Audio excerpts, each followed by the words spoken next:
Bom, deixa eu conversar aqui com o Júlio César Silva, engenheiro sanitário da UERJ. Professor Júlio, por favor, vem aqui no programa, vamos falar com quem entende, né? Falar com um técnico da área. Professor, muito obrigado pela sua presença aqui. Obrigado pelo convite. Olha, momento difícil esse do Rio de Janeiro. O senhor estava acompanhando ali o meu desabafo, né? Eu espero que eu tenha seguido pelo caminho certo nos meus comentários. O que eu vejo é que existe muito esgoto e que a gente tem que tratar esse esgoto, não é isso, professor? Certo, com certeza. O que eu vejo, assim, em primeiro momento, é a falta de transparência em todo esse processo. Então, isso causa um mal-estar na população em termos de não acreditar mais no que vai acontecer. Então, a partir do momento que você não tem uma transparência nas informações, deixando claro o que está acontecendo, a população fica mais insegura ainda. Sim. E aí, essa preocupação, ela tem uma razão de ser a partir do momento que eu preciso tratar essa água e apresentar uma água de boa qualidade realmente para a população. Isso. Ô, Júlio, quando a gente sobrevoa, e se a gente tiver imagens agora do helicóptero, a gente pode encher a tela. Vamos mostrar aqui a estação de tratamento do Guandu. Me parece, mas eu sou leigo, a gente tem um título de maior estação de tratamento de água do planeta, mas ela me parece bem sucateada e bem velhinha. O que o senhor pode dizer para a gente? O que a gente pode dizer é o seguinte: a gente se vangloria por ter a maior estação de tratamento de água em termos de volume, mas hoje a gente não tem a mais moderna. Então a gente precisa, sim, investir na modernização até para a gente ter uma resposta rápida. Por que uma resposta rápida? Uma das coisas que eu acho que pecou nesse momento aí é uma questão de gestão. A gente deveria ter um plano de ação emergencial. Sim. Tipo assim, aconteceu alguma coisa na água que está chegando, água bruta, que a gente monitora, a SEDAI monitora essa água bruta, para poder fazer a dosagem de elementos químicos, para ter a qualidade dessa água que vai ser tratada, saindo da estação de tratamento de água. Aconteceu alguma coisa diferente nessa água, qual o plano de ação? O que eu devo fazer? Sim. Então, me parece que demorou muito para a SEDAI fazer esse tipo de ação. Me parece que se ela tem um plano, ela não conseguiu colocar esse plano em prática. E a partir desse momento, como ela é a maior estação de tratamento de água do mundo, ela acabou atingindo muita gente. Exatamente, são 9 milhões de pessoas. 9 milhões de pessoas. Aproximadamente 9 milhões de pessoas. Eu quero, inclusive, falar com você que está em casa, se tiver alguma pergunta para fazer para o Júlio, para o professor, pode mandar aqui, hashtag Balanço Geral RJ, Belfor Roxo, sem água desde ontem, 3 horas da tarde, a Lindiane está mandando essa mensagem para a gente. Olha, vocês estão fornecendo água para seres humanos e nem mesmo animais merecem usar essa água. Isso é crime. Professor, qual é o limiar ali, o limite do aceitável e de uma atitude criminosa por parte da empresa e por parte dos governantes? Porque isso pode colocar a saúde pública em risco, não pode? Com certeza. Saneamento é uma questão de saúde pública. Então, isso atinge diretamente a população em termos de saúde. Acho que o que é importante a gente verificar, e se falou em sabotagem, assim, talvez a palavra não seja o ideal. Talvez o que deveria se preocupar é a questão de imperícia dolosa Sim. ou imperícia culposa. A imperícia culposa, ela está vinculada à incompetência. E a imperícia dolosa, ela está vinculada à negligência, ao se aceitar um risco demasiado num determinado processo.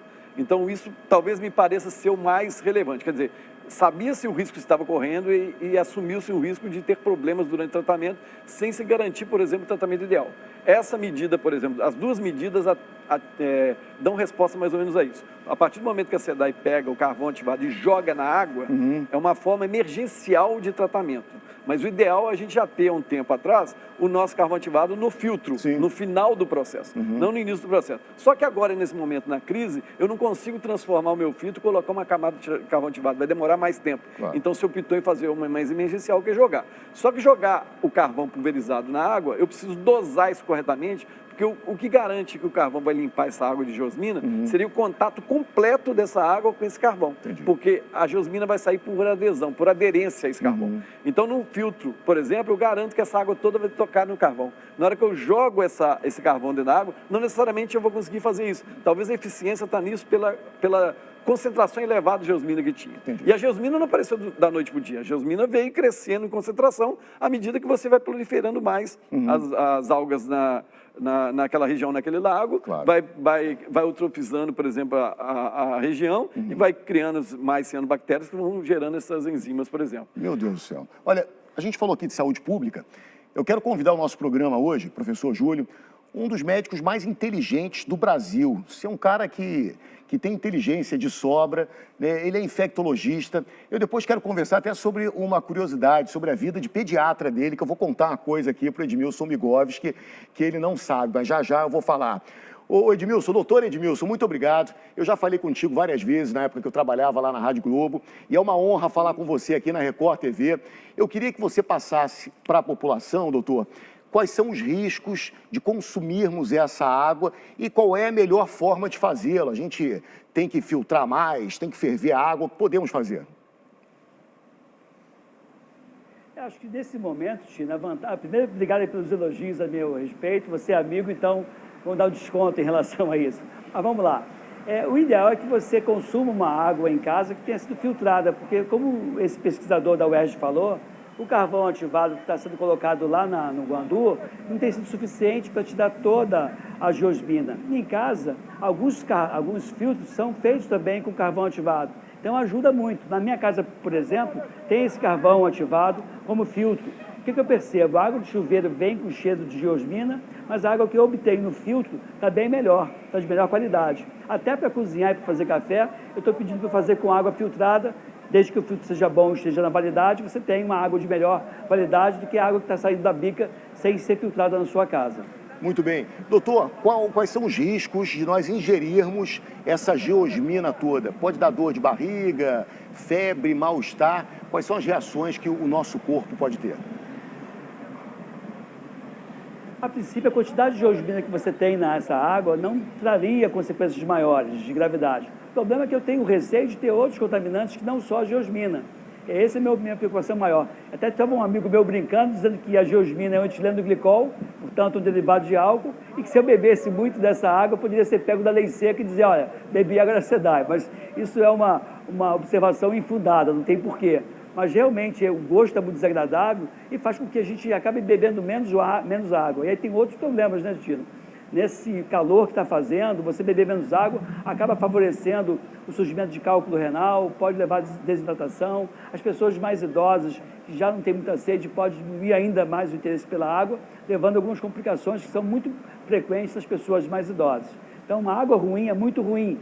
Para você até beber um café tá difícil, né, Tino? É verdade. Agora, doutor, eu estou vendo essa garrafinha na sua mão, essa água aí é água de coco, porque ela está com uma cor meio turva. O que é isso, hein? Não é água de coco, não tem gosto de água de coco, né? Não tem cheiro de água de coco. Água, por definição, né, Tino, ela não tem nem cor, nem cheiro, nem sabor. Essa aqui tem cheiro, tem cor. Eu não vou beber porque eu não sou louco, mas deve ter um sabor ruim também, né, Tino? É verdade. Agora, doutor Edmilson Migovski. É água da bica. Vamos entrar aqui, vamos entrar numa viagem no tempo. Você foi pediatra, não foi? Você começou na pediatria, não é verdade? Sim, foi. Então, eu casei... Eu fiz residência em pediatria, mestrado em pediatria e sou professor de infectologia pediátrica com doutorado em doenças infecciosas. Não, isso é um monstro. Júlio, isso aqui é o cúmulo da inteligência. Todos os concursos que esse homem fez, ele passou. Ele foi aprovado em todos. Isso é uma sumidade, de verdade.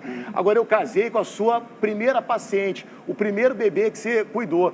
Eu casei com a filha da Beth Mainieri. Eu não sei se você vai lembrar da Gabriela Mainieri. Olha só, caramba! Olha aí que coisa.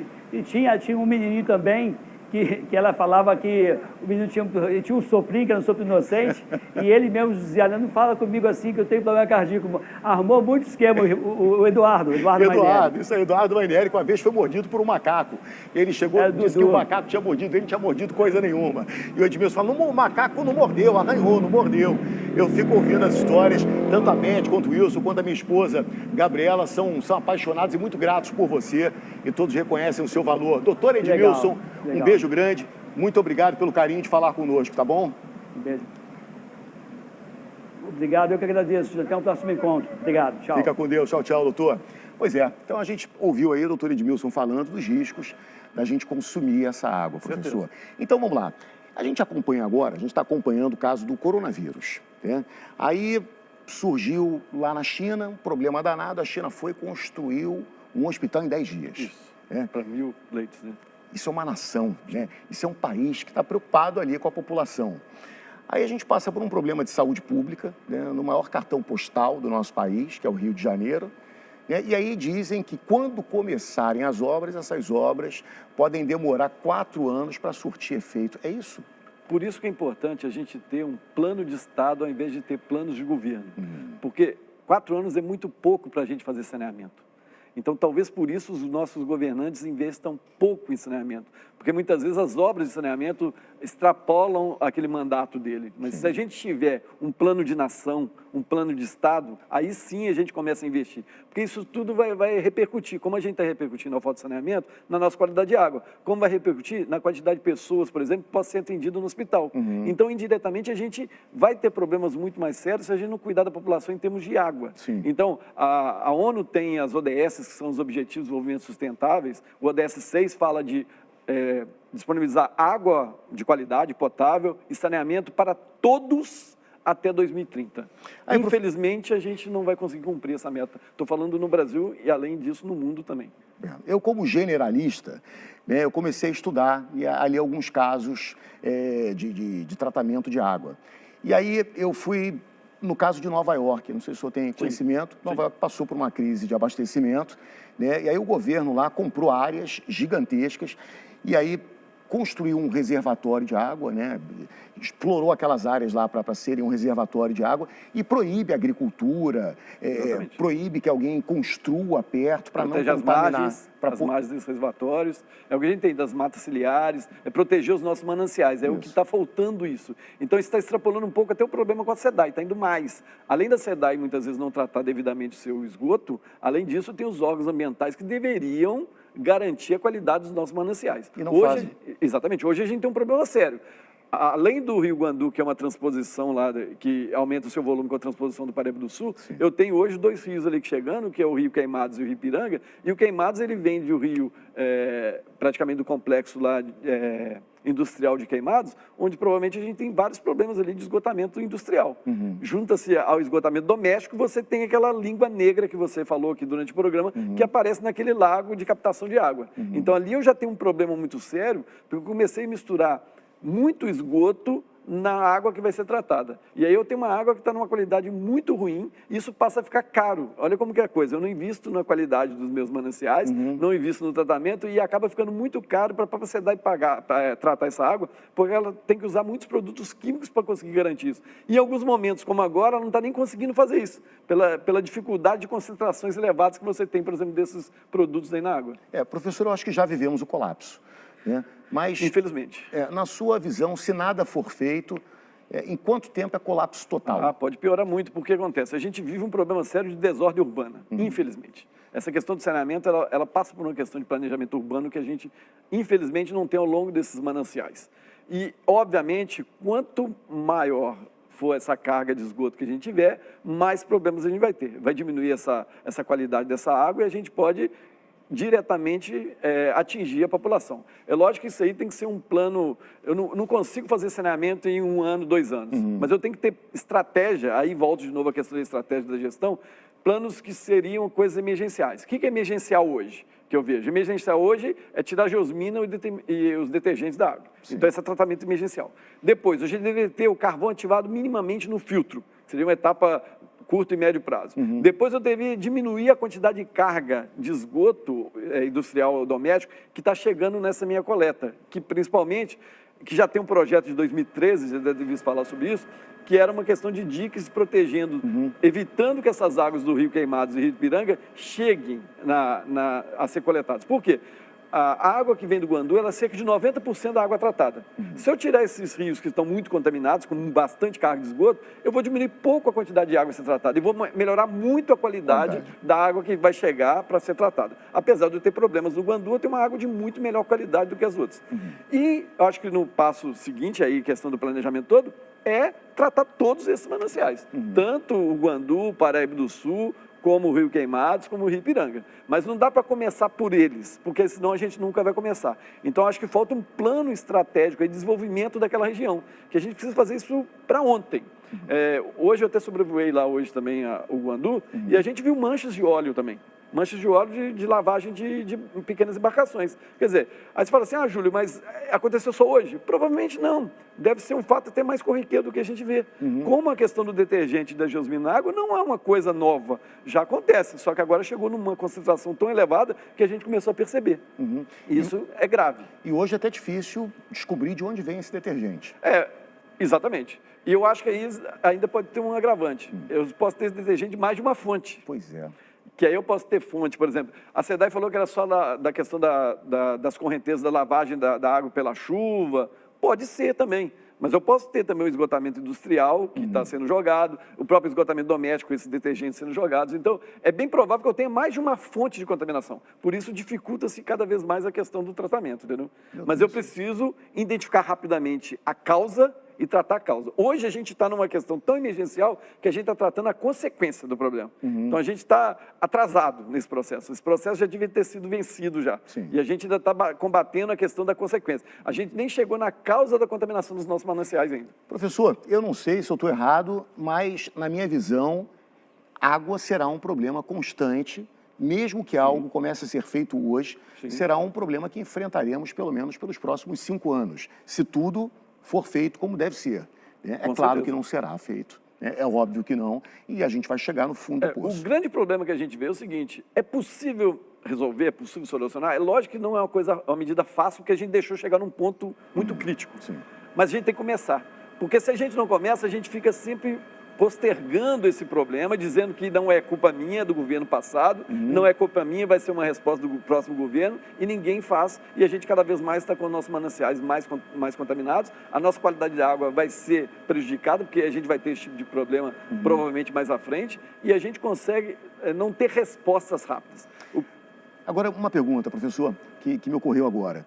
O indivíduo, quando monta uma indústria, ele não deveria ser responsável em fazer uma estação de tratamento para tratar os resíduos que depois ele vai... Mas ele é responsável. A gente tem leis federais, leis estaduais, leis municipais que tratam dessas coisas. Muitas vezes o problema maior é uma coisa chamada fiscalização. Meu Deus do céu. A fiscalização, muitas vezes, ela deixa acontecer coisas que não deveriam acontecer. Por quê, infelizmente, professor? Infelizmente, porque os órgãos não conseguem, não têm gerência suficiente para conseguir fazer a fiscalização devida desses locais. E se todo o problema fosse esse, né, professor?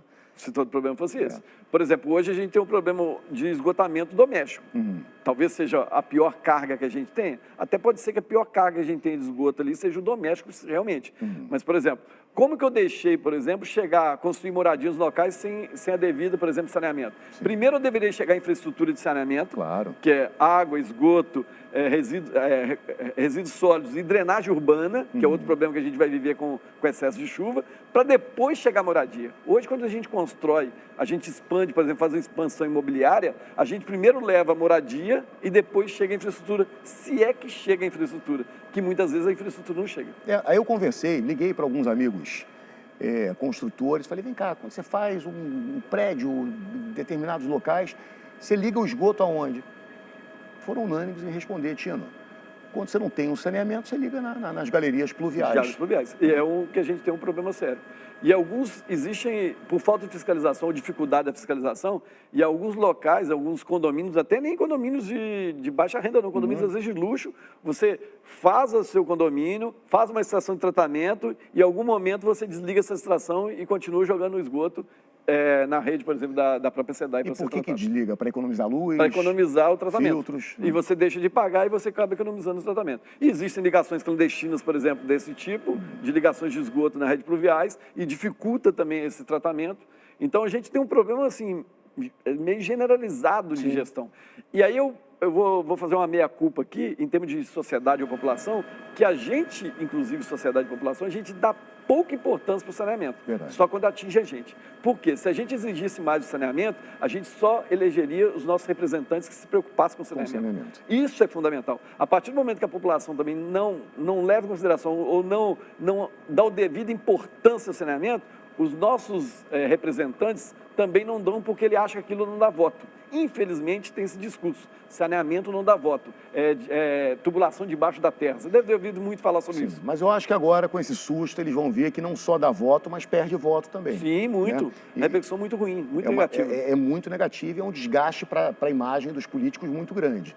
Então, acho que a partir desse momento, depois de enfrentarmos essa crise, eu acho que nada vem por acaso, né? E tudo tem um lado bom.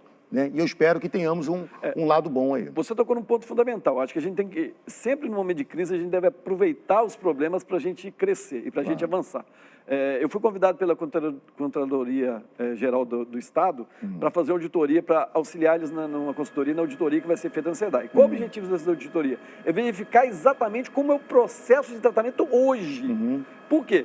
O que a gente tem é uma informação da sociedade de como é feito, mas como realmente é executado. A gente tem uma planta mais ou menos comum de todos os locais, a gente sabe mais ou menos como funciona, mas a gente não sabe como está sendo executado hoje. Então, o objetivo é descobrir como realmente está executado para poder exigir que seja feito de forma correta, que seja modernizado, que seja feito os devidos modificações para garantir a qualidade da água para a população. O mais importante é que a gente tenha uma água de boa qualidade a ser apresentada para a população. Professor Júlio, muito obrigado pela sua presença. Muito obrigado. Conto com seus conhecimentos técnicos, com a sua boa vontade. Sei que o senhor está sendo muito requisitado e isso era muito importante para o Rio de Janeiro. Então, trabalhe duro e trabalhe na consciência também dos seus alunos, de todos que te cercam, porque esse é o nosso papel, né? Com a nossa pressão que a gente vai mudar alguma coisa. Eu falo muito em engenharia sustentável.